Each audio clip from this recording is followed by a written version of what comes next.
Guys, nakikita nyo yan guys. Makikisaw-saw tayo sa showbiz ngayon guys. Ah, Pwede nating sabihin hindi lang makahulugan yan sa ibang tao.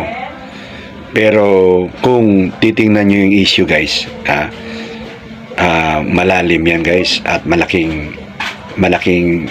tinatawag na leksyon or aral sa ating lahat. Okay? Yung issue na yun guys, si Dagol ay matagal na nagtrabaho sa Going Bulilit na programa sa Channel 2 yata. No, Channel 2. Matagal siya doon, actor siya doon sa programa na yun at nagkiklik. Ngayon, ang issue, tinanggal siya, hindi na siya nirenew ang kontrata at pinalitan na siya ni Baby Giant. Si Baby Giant, ayan si Baby Giant. Ngayon, siyempre maraming nagkukuha na bakit tinanggal siya, kailangan ni Dagol ng trabaho, kailangan niya ng kita kasi nga, yun na, may mga pamilya siya at matagal naman na siya noon. Diba? So may dahilan din. Pero kung titingnan mo ang katotohanan ng buhay, yung totoong buhay ba? Guys, naggagamitan lang tayo rito. Bakit yung employer, bakit nag-hire ng employee? Bakit nag-hire sila ng employee? Kasi kailangan nila sa kanilang business. May tao silang gagalaw para sa kanila. Okay? At tayo ng mga empleyado, bakit tayo naghahanap ng employer? Kasi kailangan natin ng kita. So naggagamitan tayo, di ba? Ngayon, sa proseso ng hiring, pag marami kang makukuhang tao, mas maarte yung employer, di ba?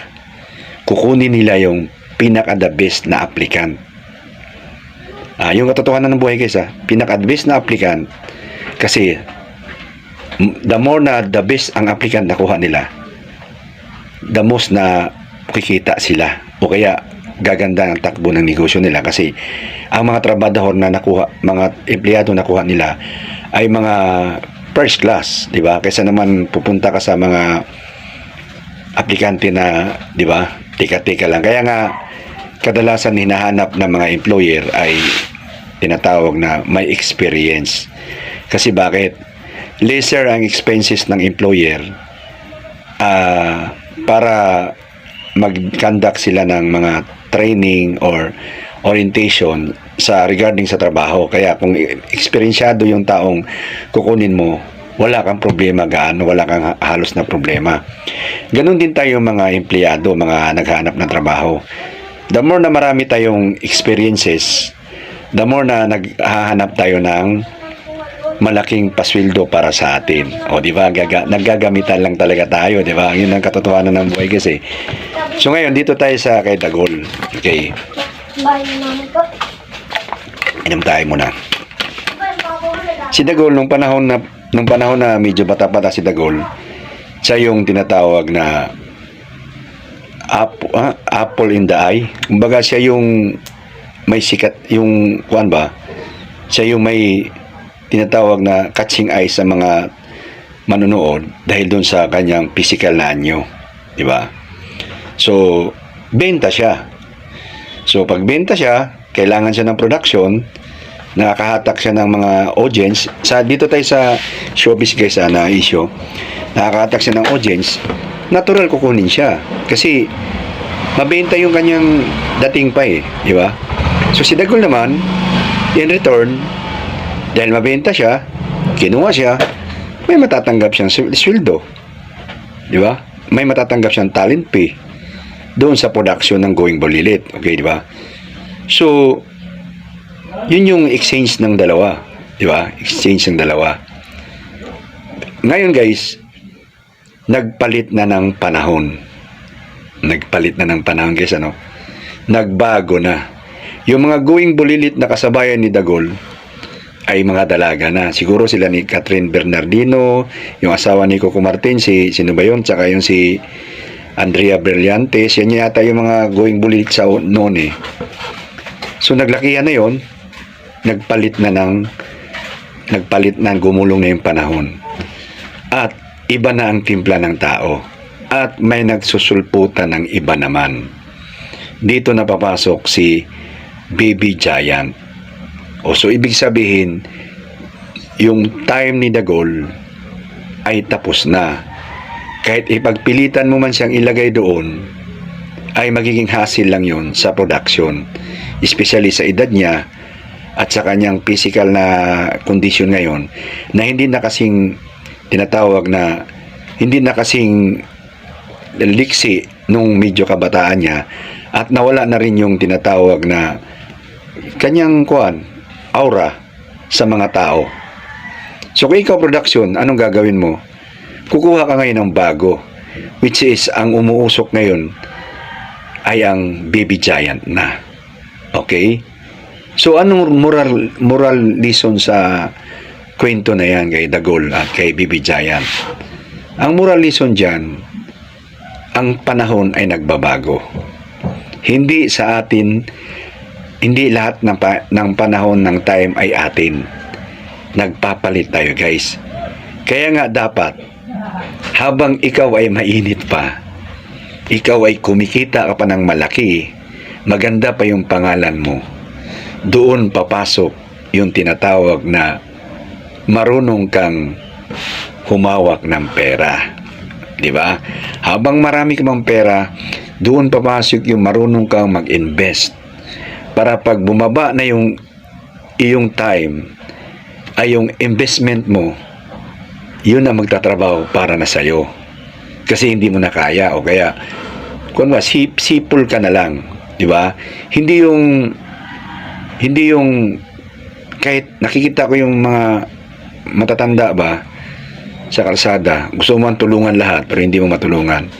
Hinintuan kaya ang tinatanong. Nag-iisip pagkwentuhan ako dyan.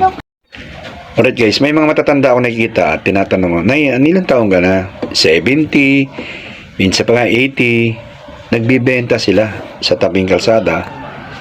At tinatanong ko, Nay, wala ba kayong anak? Wala ba kayong pensyon na panahon ng mga kabataan nyo? At wala daw. So pag inisip nyo, dapat ganung edad, slow down na tayo. 50 pa lang, slow down na tayo dapat eh.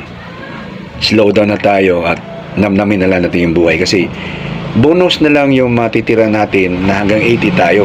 Apaka-bonus na yun. Sa totoo lang.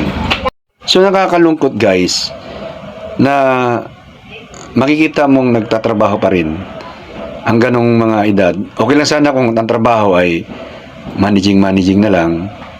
Pero yung nasakita mo sa kalsada, at alam mo na, kayod, parang hindi na bagay sa mga matatanda,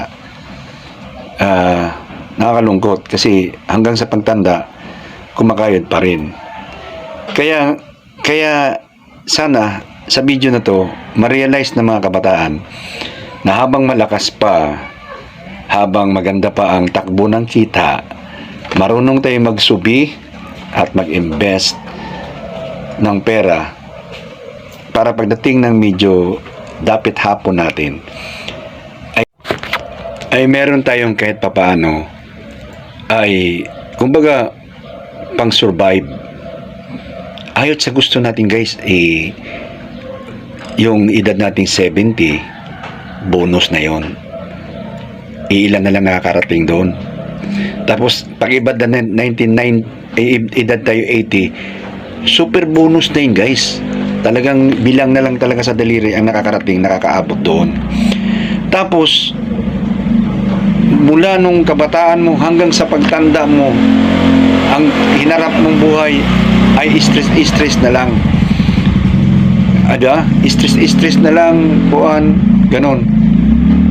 Dapat pagtanda na natin, pag medyo slow down na tayo. Hindi naman tayo titigil sa paghahanap buhay, pero kumbaga at least kahit papaano ay kumbaga yung less stress na tayo, at pabayaan na natin yung ating mga naimpundar ang siyang magpo-provide para sa atin.